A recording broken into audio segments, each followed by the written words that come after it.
Reaksi Isa Warts selepas mencetak gol kemenangan timnas wanita Indonesia. Isa Warts mendapatkan debut yang manis setelah dia menjadi pencetak gol kemenangan timnas wanita Indonesia. Federasi Sepak Bola Malaysia disanksi FIFA, dan yang paling menyedihkan, timnas Malaysia, Harimau Malaya, bisa-bisa gak boleh main di level internasional. Isa Warts mendapatkan debut yang manis setelah dia menjadi pencetak gol kemenangan timnas wanita Indonesia. Isa Warts menjalani debut di timnas wanita, mencetak satu-satunya gol kemenangan Garuda Pertiwi. Bertekad mengulangi torehan itu melawan Pakistan. Isa Warts tampil sebagai bintang kemenangan timnas wanita Indonesia ketika mengalahkan Kirgistan 1-0 dalam matchday pertama grup D kualifikasi Piala Asia 2026 di Stadion Indomilk Arena. Warts merasa senang dengan gol pertamanya untuk Garuda Pertiwi, dan berharap bisa melanjutkan torehan itu di dua laga berikutnya. Duel melawan Kirgistan menjadi debut Warts bersama timnas wanita sejak menjadi warga negara Indonesia, WNI, beberapa waktu lalu. Selain Warts, 3 pemain lainnya juga menjalani debut, yakni Felicia Dezeu, Emily Nahon, Isa Warts, dan Iris Dero. Pemain berusia 20 tahun ini mengaku sempat tegang pada laga perdananya ini, namun akhirnya sumringah karena bisa menyumbang gol kemenangan.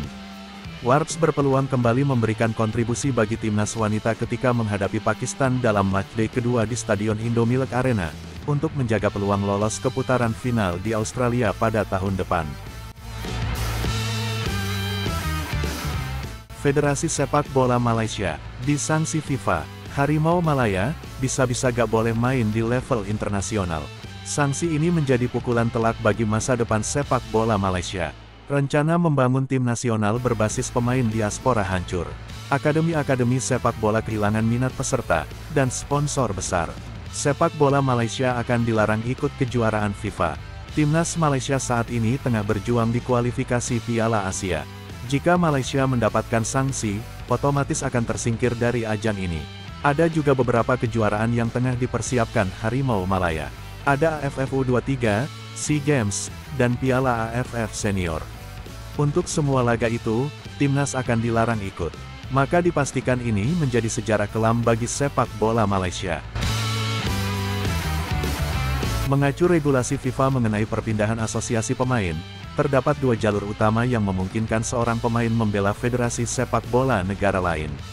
Pertama, residensi, yaitu pemain harus menetap di negara tersebut selama minimal 5 tahun berturut-turut setelah menginjak usia 18 tahun. Kemudian garis keturunan, artinya, pemain memiliki hubungan darah hingga generasi ketiga, yakni dari orang tua atau kakek neneknya. Pada kasus Garcis, jalur residensi tampaknya tidak berlaku. Doa belum pernah bermain di Liga Malaysia, maupun tinggal lama di negara tersebut. Harapan satu-satunya terletak pada jalur keturunan, namun inilah yang justru menjadi sumber keraguan publik.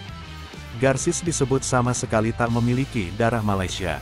Timor Leste pernah disanksi pada tahun 2017 karena kasus serupa. Situasi ini mengingatkan pada skandal naturalisasi Timor Leste pada 2017 lalu. Saat itu, FIFA dan AFC menyatakan 9 pemain naturalisasi Timor Leste tidak sah karena tidak memenuhi syarat. Akibatnya, Federasi Sepak Bola Timor Leste dijatuhi sanksi berat.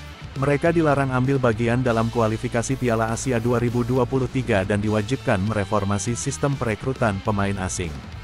Kekhawatiran serupa kini muncul di Malaysia.